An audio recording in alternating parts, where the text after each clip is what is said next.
I had one particularly harsh weekend where we pulled like six people off, and it was just beat you up turbulence where you're just a passenger in your own helicopter.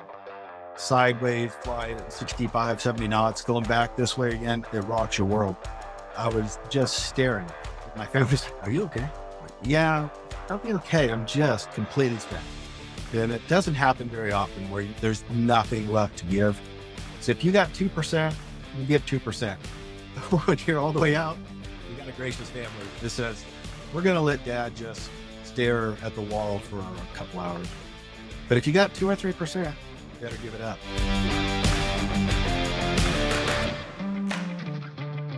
Welcome to the Unbound podcast. My name is Jonathan Brush. I'm your co-host and the chief ringable neck for Unbound. And I'm joined by... I am your co-host and IT director and chief ringable neck for all things technically going wrong, David Rethmeyer. And we've just had some of those technical things going wrong. So if you hear some amusement in our voices, it's because the powers that be on the technical side that we're not sure who the powers are or what's wrong with them, but they didn't like us for the last 10 minutes. And we've been jumping back and forth trying to figure some things out. Based on the last 10 minutes, it was Murphy and his law specifically. We were definitely getting plagued by Murphy's Law. So happily, we have a guest today with us who is not plagued by Murphy's Law. And actually, he would completely disagree with that. He basically takes Murphy, kicks him in the butt, and throws him in a trash can.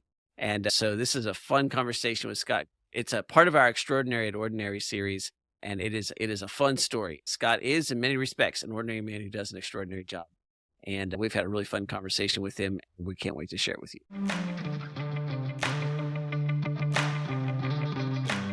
Scott Grant, welcome to the Unbound podcast. It is an absolute thrill and honor to have you here. And we're really, really excited to have you in this venue. It's fun to talk to you anytime, but we can all look official now.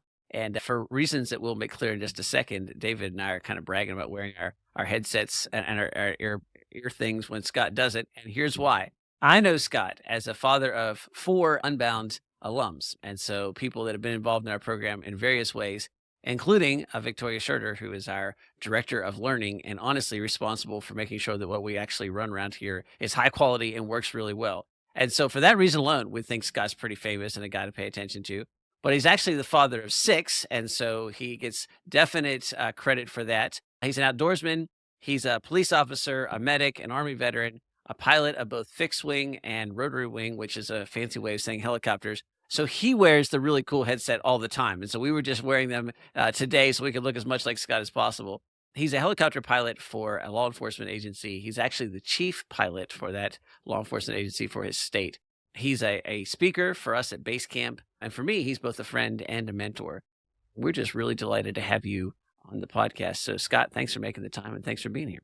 Oh, Jonathan, it's my pleasure. Thank you for your incredible, kind words. Very, very generous.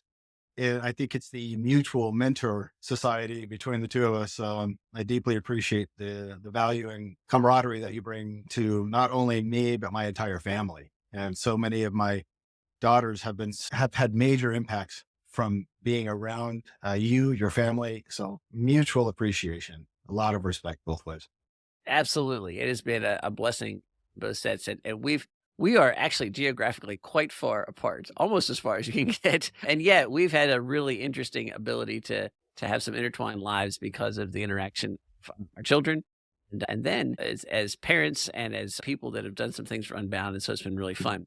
So Scott, tell us a little bit about your story and how you got to where you are. I know that that's actually a multi-episode situation, so you can cut it and edit it however you'd like, because some of the things I want to talk about will make sense in the context of what you do and how you got there. So just give us your version of how you ended up in your current seat. Yeah, that's a long, drawn out story. Then I'm very blessed, and I'm going to start with that. Jesus, my Savior, at about 11 years old. And from there on, my story has been filled with adventure and fun and sorrow and great times. Family history, kind of come from a broken home. My folks split when I was about 6, divorced, I think, when I was about 7. Have great memories of a lot of things, and I have some really poor memories of a lot of things. But all of the hardships and all of the trials make us who we are, make us resilient, or makes us quit. And by the grace of God, He put in resilience whenever there was a quit factor. And I'm so thankful for that. As those who know, for those who know, my academic success did not start out so well, but that's only partially true because up until about fourth grade, I had nothing but straight A's, which doesn't really matter in elementary school because it is what it is. But around fifth grade, I got my first B, sixth grade, my first C, seventh grade, my first D. And after that, I lost a significant amount of interest in academics. But I always knew it was important. And I always knew that I'd go to college and do something different, but had to go through some difficult times academically to progress academically. That's the very beginnings. We can go into career, and it is filled with ups and downs and turns. The number of jobs I've By had, the way, when Scott says it's full of ups and downs and turns, most of those at high G. I mean, like, anybody can say that, but you've got sort of a literal sense of ups and downs and turns in your job. So anyhow, I just thought that was an interesting illustration. But go ahead, Scott. yeah, my jobs have varied from my first job as a janitor to now this job as chief pilot, teaching, chemist in a lab. I was working for counter drug programs. I've been active in the army, deployed, been doing amazing fun things with all of my kids during that. But it is a long process to get through my career. And I don't know if it's worth the time that we have here, but just know that it is diverse, and maybe that gives a certain level of credibility to the resilience that has kind of defined part of my family's lives, all of our lives. And the challenges that we face were because it was such a varied field. But anyway, we'll go more into that later. But a lot of things have happened in my life. Very, very thankful for all of them. Most of all of those things, I'm very thankful for my wife, Allison, who, Mr. Brush, you know, and the fun, the scares, the health, the joys, the laughter, the travel, all of those things, and all that I have kind of done in my life, possible because of the grace of God, first of all, but second of all, because we had an immensely stable person to whom all of us, myself and my kids, could all come home to because we knew that the house was stable. And so we adventure on my wife's stability. So super thankful for all that she has added to my life and the grace that she has given me. Well, I think there's a couple there's lots of unique points in that, Scott, but one unique point is that you did have a wildly varied career from janitor. Well, you've been at base camp speaking a couple of times, and when you're at base camp, you've often listed the entire line of all the jobs that you held, and it's extensive. It takes up a large slide on a big screen. And I think that's unique because then you wound up, being defined in the last several years as a pilot. And by several, I don't know how long that is exactly, but as long as I've known you, you're a pilot, and that's a pretty specialized occupation. Yeah. But not only that, you're a pilot with some pretty interesting situations here because you were a pilot who flew in a war zone for the military. And then, and I'm saying this to the audience because I have to drag this out of Scott with like wild horses. So I'm going to say it myself. But then he's a helicopter pilot for a law enforcement agency. And in the process of doing that, has had significant amounts of high risk rescues. And so there are a lot of people walking around the planet today who would be dead, except for Scott Grant's exceptional and extraordinary skill in flying a very difficult to operate machine, which is a modern helicopter. And so I think that there's the variety that you had prior to that. And then it's not just like you're a pilot that flies things in straight lines. You're a pilot that has flown things under a heavy amount of stress and in some really high stakes situations. So maybe just flesh that out a little bit. And now that I've broken the bubble a bit, tell us exactly what you fly, Scott, and tell us a little bit about that. What I have flown in my aviation career, UH-1s, Hueys, the sound that you hear in a movie, it's always, no matter what helicopter it is, it starts with the sound of the wop wop of a Huey because it's so distinct and it's so well known, so broad. I flew UH-1s, I flew OH-58s. For those who are in the military, know that as a Jet Ranger. I also flew Keeners, which is a turboprop, multi-engine prop, pressurized cabin. Can generally go up to between 22 and 35,000. But that was a lot of fun. That was a very dramatic change from flying helicopters. For law enforcement, I fly, it's an Airbus H125 Eurocopter AS350B3s. For those who know what those mean, great, you're in. For those who don't, props, the blades go around like that. It's called a squirrel because it is a squirrel. And every time you get in close to the ground, you're always fighting it to try to make it land smooth so that your cohorts who are standing outside on the patio, when they hold up their signs of how good of a landing you did, you're trying to get nines and tens. But it's a squirrel, but it is incredibly powerful though. And as a rescue platform, I've been able to do rescues into the DA ranges of 16,000. For those who are in aviation, that means something. For those of you who are not, it's like, oh, well, okay, that's neat. But what it means is it's the top of mountains and usually windy, precarious types of situations, because most of the time when somebody falls or breaks themselves, it's not on a nice clean day. So almost always when the sun is setting or there's wind that is just really fun to fly around, or the clouds are going in and out of where you want to sit down. Any of those things are what I am now, by the grace of God, able to do. But it is a squirrel to fly, but it is fun too.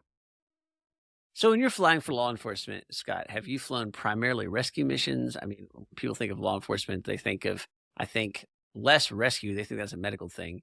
And they think more of the guy flying around, chasing the speeder down the freeway.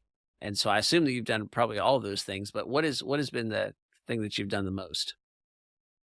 Most rescues, when you watch cops or some um, news video of a pursuit where all the police are lined up, one, two, three, four, however many they are, and they're chasing the bad guy or girl, whoever it is. I don't want to be exclusive, but we follow up high, and what that allows the road guys to do is back off, because as you can imagine, when you're doing 60 to 120 miles an hour, the opportunity for error is pretty significant.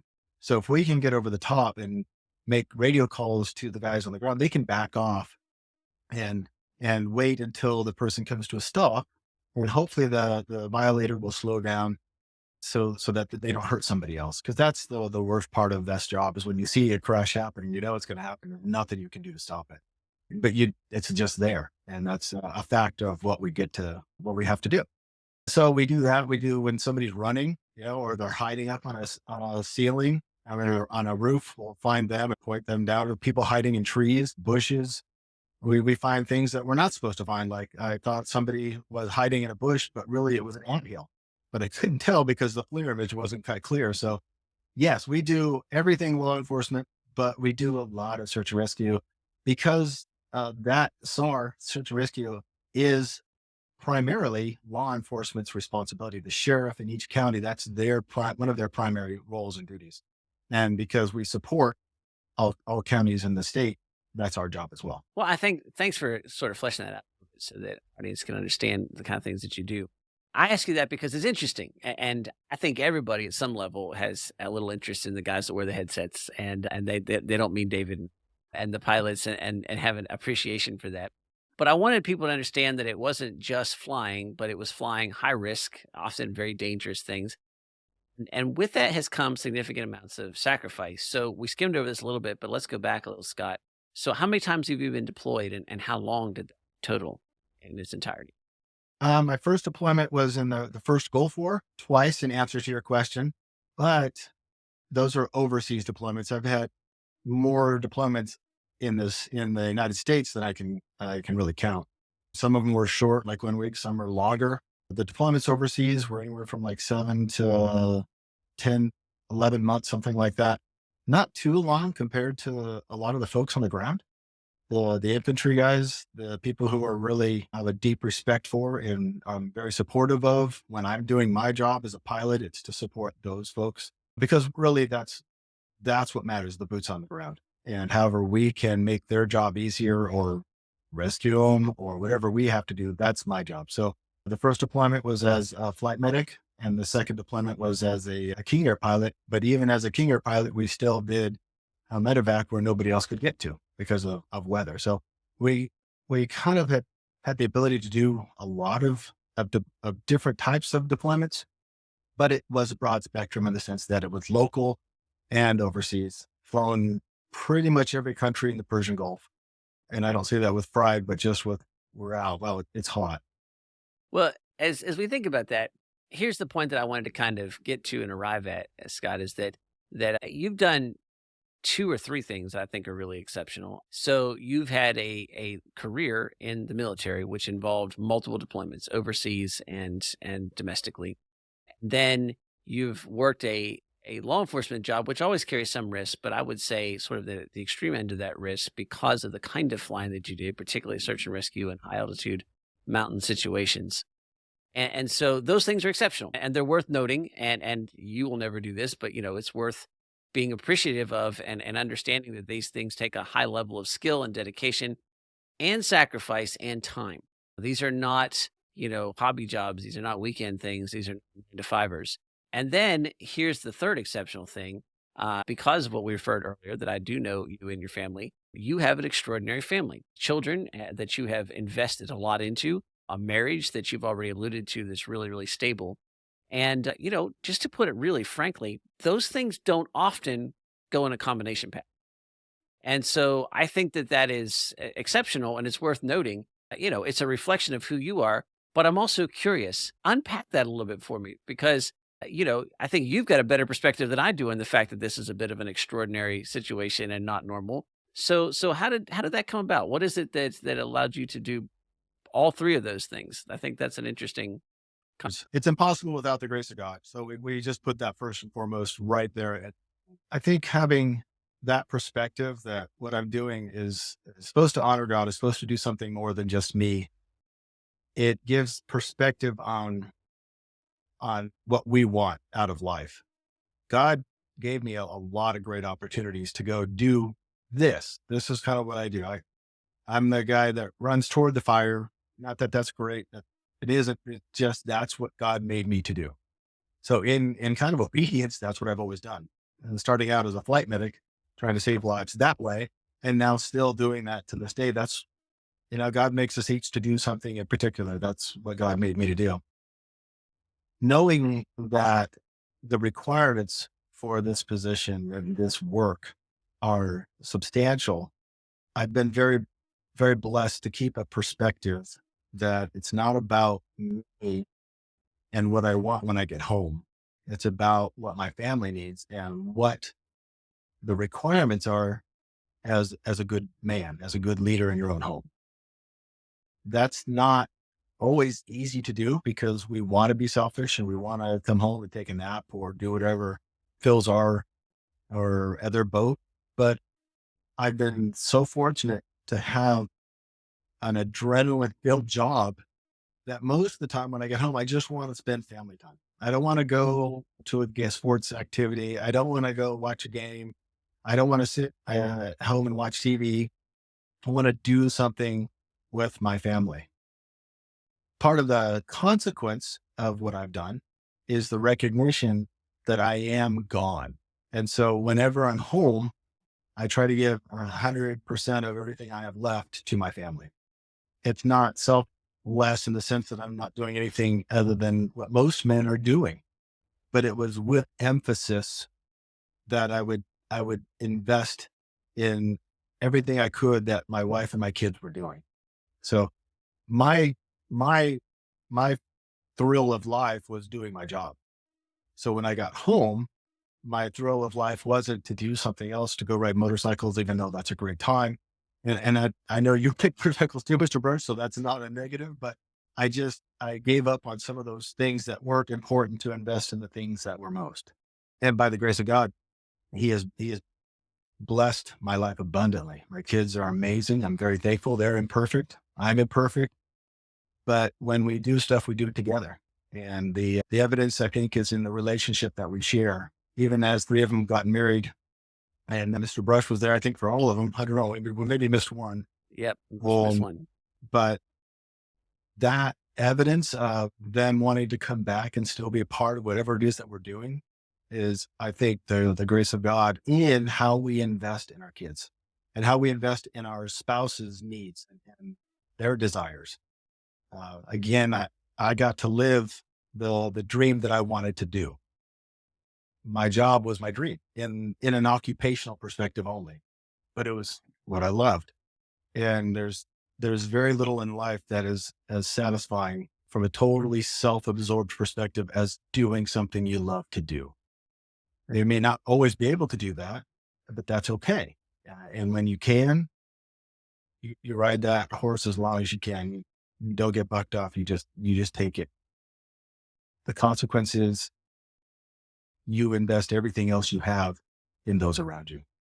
I don't know if that was a good enough answer or it may be descriptive enough, but that's where it came from.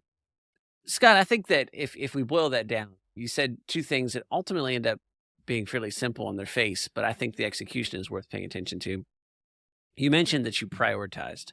You got to do something you loved, and so you prioritized then above all other things. You talked about motorcycles, but basically you said, "I'm not doing anything else except this. Like this is I get to do what I love. So then, therefore, when I come home, what I prioritize is my family." And then it was more than that. You know, I think you said something else interesting there that might have glossed it a little bit, which is, I came home and then I did stuff with my family. Yeah, but you're coming home from a long shift with, I'm assuming, high adrenaline and significant physical output. It's not like you came home from, writing reports or typing something on a computer. And so there's a commitment and an energy level there that requires a great deal of resilience and a great deal of commitment. And so I think, you said it in a great way, but also you said it in almost a way that was so simple that I want people to miss it, that there was a prioritization combined with a significant dedication and a physical will to do that. That that you know, I am sure in the moment was a sacrifice and was difficult, but from somebody looking in from a long way outside who haven't had to do the shifts and haven't had to work the night shift and all that kind of stuff, boy, you got some pretty amazing returns on that investment.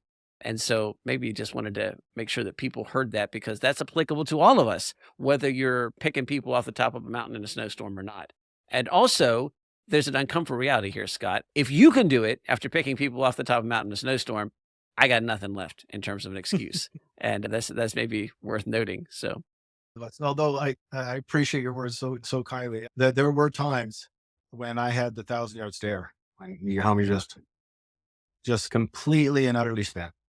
And the family is very gracious when that happens. I had one particularly harsh weekend where we pulled like 6 people off, and it was just beat you up turbulence where you're flying along, and then you're just a passenger in your own helicopter, sideways, flying at 965, 70 knots, going back this way again. It doesn't make much sense, but when you're in those kind of turbulent zones, it rocks your world. But when I got done on Sunday night after a long weekend, I was just staring. And my family's like, "Are you okay?" I'm like, "Yeah, I'll be okay. I'm just completely spent." And it doesn't happen very often where you are just there's nothing left to give. So if you got 2%, you give 2%. When you're all the way out, you got a gracious family that says, "We're gonna let dad just stare at the wall for a couple hours." And that's okay. So, but if you got 2 or 3%, you better give it up. well, Scott, we have several Unbound students who are in law enforcement or about to enter law enforcement. It's one I know that's in the academy right now. And I've watched several students who I've mentored and taught in various places into law enforcement and some into the military, and have had some family associations and friends over the years. And so something else I've observed is that when you work in those situations, and I have a son who is just passed his EMT certification and does excellent hours with that. And I did some EMT work when I was in college and in my early years of marriage. And so I've got a little bit of association. And I know that one of the things that happens is that you start to see some bad things, and then there's a defense mechanism that kicks in there. And that makes sense. And so there's all kinds of legendary things about the humor of cops and EMTs and all those kinds of things. And I've experienced that working in an EMT squad. However, the next step is typically and often a cynicism that tends to deepen and then tends to really have an impact on people's personal lives. And unfortunately, when I count all the people that I know who have given the kind of sacrifices of a career like you're describing, very few of them have come out the other side without some pretty deep interpersonal issues with those around. And so you really stand out in that. And again, we're not putting you on a pedestal as perfect here, but as somebody who has an amazing marriage, I do know your wife and been able to observe that, who has an amazing relationship with your family, has an amazing set of connections to extended family and community and friends, and have mentored and hosted and housed Unbound students at in your home in many different places and ways, including my son at various times. And so that's significant and it's different. And so I'm curious about that. Why is it different? What kind of wisdom have you gleaned over the years that you've obviously been able to apply that you could share with the audience? I go back to this almost every time, Jonathan. It's the grace of God. And in that, I don't want to make it trite.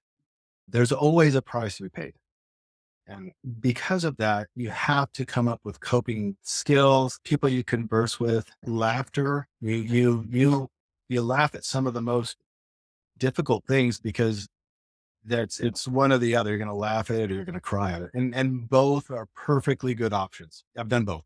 Probably a lot more laughter than anything else, but terrible stories I won't share of things that we've laughed at after very negative events, but you come up with ways to incorporate which is foreign to the brain into some measure of coping skills. And the way you do that is by communication. And if you keep it inside, if you dredge it in, it becomes like Woody on Cheers, and tick, tick, tick, it's going to blow sooner or later. But if you release it and you episodically come back to it therapeutically, there were so many instances where somebody in the office would come up with, do you remember that one call that was just really heinous or whatever? And you're like, oh yeah, and it was really bad for this reason and for that reason. And you talk about it. Every one of those is like a mini therapy session. So for those who don't use communication as a therapeutic device and humor, they almost always use alcohol or drugs. And the consequence on the brain is obvious and evident for all of the reasons that you pointed out, Mr. Rush. It destroys your brain and it destroys your family and it destroys your relationships. But if you can face those realities, kind of harsh realities at times, with a measure of grace from God, and you give those back to Him, it doesn't mean that it's pie in the sky, like, oh, everything was now fine because, hey, Lord, this is all yours.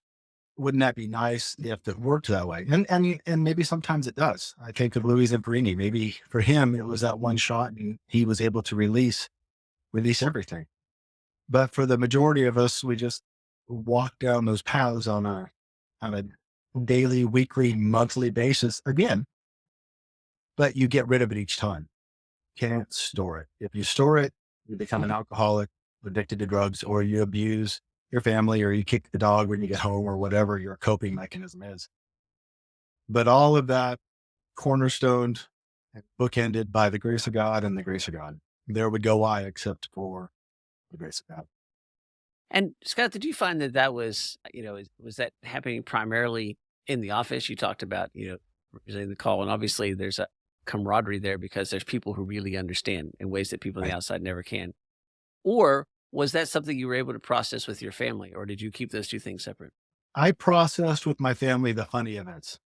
Things like I would I would always wear nice underwear if I'm going to go out and do something that's kind of risky because you never know when you're going to crash and burn and they're going to cut all your clothes off because you were in a very precarious position and you've got injuries all over your body. To this day, Savannah, before she goes out, says, I am going to make sure that I'm wearing nice underwear. So I would bring home certain things. And then accidentally, when I'm talking on the phone or something, my wife would be like, you never told me that. I never did, really? Are you sure? Because I thought, and a lot of stuff you just don't bring home because it's not worth it. But there's a huge number of lessons learned in my particular job that I can teach my family, like survival skills and things you shouldn't do and how to drive fast and not take chances, or how to drive fast and take chances. So I don't often bring those things home, but sometimes I have to. And Allison is always accommodating to those conversations. Sometimes when I'm talking to my brother, sometimes things just come out and you don't mean for them to, but it's like the switch was triggered in your mind and it just was somehow related to whatever it was you're doing and you release it again. So yeah, I try to very often protect my family, give them the funny stuff with good hard life lessons, but not the more gory stuff. So, Scott, I have one last question, and I'm trying to make sure I frame this correctly. So, I think we live in this interesting time where, in many ways, we have less danger than we ever had before. But because of that, in some strange way, the stakes feel higher for people, right? So, I remember talking to my grandfather who had witnessed a lot, grew up in the Depression, came in the tail end of World War II, all those kinds of things. And, there was not as much that bothered him, partly because he'd seen it all before, right? Right. And then I would talk to somebody and they would be really desperately scared of the death of their dog, right? Just to make it. And so it was kind of like, well, it's really painful losing a dog. On the other hand, there seems to be an outsized emphasis placed on that because there's no other tragedy people are experiencing, and so now this one tragedy gets kind of all the energy. So you're in an unusual situation in society now where you see that thin veil, that just slice of separation between living and dead, between stupid and smart, between too fast and fast and fast and too fast. And so I'm curious. Yeah, you don't strike me as somebody who lives a life where you've locked down your family and say, "Don't ever do these things." Nor have you struck me as somebody who's reckless to the point of stupidity that kind of thinks that, it's all a roll of the dice and so do whatever you want. I think that's interesting. I think that, you've got a bit of a freedom there. You've seen things, so clearly you know the consequences, and yet somehow you're not living in this constant fear. Maybe you are and you're masking it really well, but you're not living in this constant fear that, one of your children, for example, will become the statistic that you would typically fly your mission for. Just unpack that a little bit for me because I think that again is it's a bit unusual, and I'm curious how you've managed to navigate that as somebody who sees that separation closer than everybody else. Yeah, in my line of work, I've seen a lot of death, and yeah, it's not a friend, it's not it's an acquaintance that you're familiar with, but not feared ever. And that lack of fear comes from God. My relationship with God is firm. So when I am supposed to die, that is the day that I will die, and I will fight to the death up to that point when it is my time. But I have zero apprehension of death. Or maybe it's so small that it's there, but it doesn't really preoccupy any portion of my mind. I don't think anybody's ever clear all the way of the fear of death, but Do you it think, doesn't. Scott, that's because you saw it so much? I mean, is that small apprehension or that low apprehension because it's more mundane for you, or how did you arrive at that spot? I'm confidence in God, 100%. Yeah. I don't fear death. Like I told you, I don't ride motorcycles anymore. I don't go out on hang gliders. I don't skydive anymore. I don't do those things that have a high risk associated with them, not because I fear that I'm gonna do something stupid. I just don't take unnecessary risk. I think God has me to do certain things that may be a somewhat dichotomous position where I say I don't have any fear of death, but like you said, I don't take stupid chances. I don't go stand on the edge of a small cliff. I mean, a ledge on a steep cliff where I have with heavy winds around me. I'm just not going to take that chance. But well, if I trust God, I won't fall. Well, yeah, but God could be like, hey, what are you here for already? Because you're not supposed to come early. But that that rationale of I have no fear doesn't portray into the stupidity of my decisions. But in addition to that, kind of referencing back to your question, because I've seen so much death, there is a measure of acceptance to it. I don't know if you've ever watched Band of Brothers, but Mhm. Lieutenant Spears, when he was talking to the other man, dude, the thing you have to realize is you're dead already. And I live my life in a lot that same way, not because he said it, but just because of the nature of what we do. Right. I'm dead already. So when it's my time, I'm going to go. And I don't live where flippancy or take chances, but stressors are only stressors if you haven't figured out how to get through them. And that doubt that how is this going to work out? that old people, like you said, already have, and I'm getting older, so I have more of those opportunities to live life where, oh, I made it through that one. So it's not that big a deal, which isn't to be dismissive of the people who who have yet to build that resilience, but the people who haven't yet built it should be able to look at a life where there isn't a significant level of fear or apprehension as something that can be obtained. It's not an unknown. It's just maybe that's not the right word. It can be known. It just hasn't yet been learned. And so I encourage the folks. There's nothing wrong with suffering. Suffering is really great for the soul, and nobody wants it. But like you've heard me say many times, never waste a perfectly good suffering, because if you do, I, you're going to mm, repeat it, right? I was God's going to anticipating teach that you. line. Yeah. It's going to happen, right? And my kids, they make fun of me because I probably say that too often, but it's true. And that suffering builds resilience, and that resilience builds confidence in whatever it is that God is giving you to do, because you don't have to fear that, oh, this could be it. Well, whatever. If it's hit, it's hit. You're going to know in 3 seconds after it's done, like, oh, hey, God, how's it going? So I don't know if that answers your question, because really it delves deeper into the ability of people to suffer and to take some pain and learn from it without it overpowering and becoming the focus of your energies.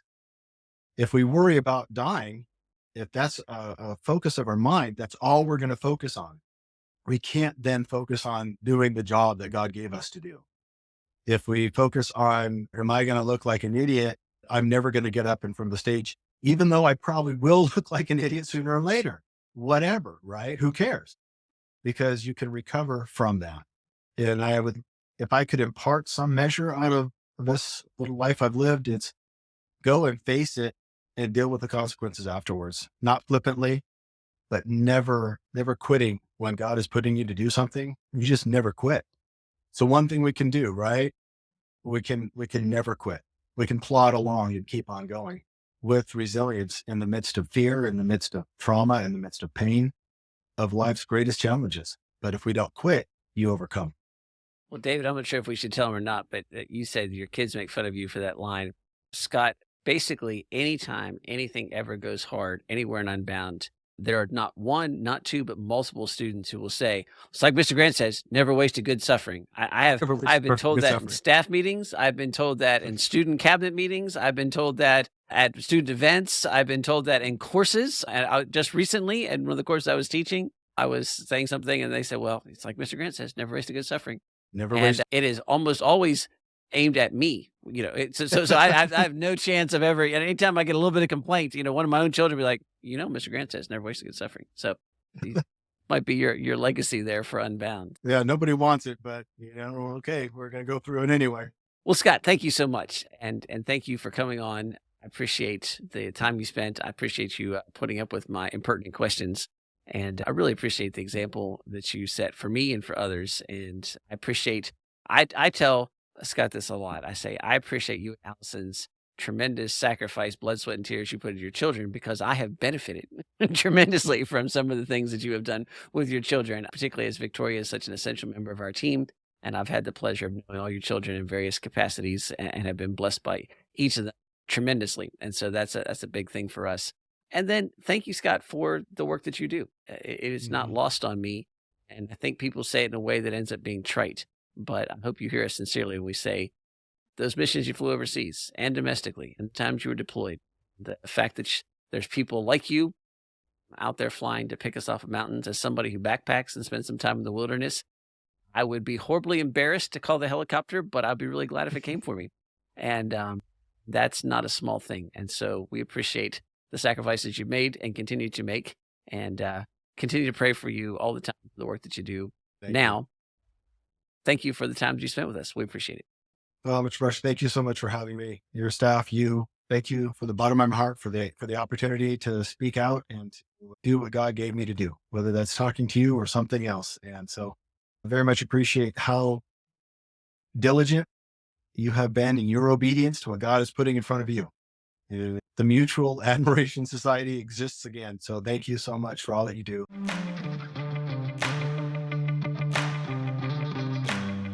Well, Scott never disappoints. I think if there's Mm. anything that I am disappointed about is that Scott has an absolute treasure trove of stories. And we Mm. could probably just do like 6 or 7 episodes of just Scott's story time and Oh, hear those. yes. Now, he has stories that he alluded to that we would not put on the podcast, but he has some really great stories that fall into the category of either funny or just these amazing stories of resilience that, sometimes feature Scott, but sometimes feature things that he's seen that are really fun to listen to. But there's a lot of wisdom tied up in. And as somebody who has first responders in my family and has had a little bit of contact with that world and knows people in it, Scott really does stand out. And so it was fun to hear some of his hard-won wisdom.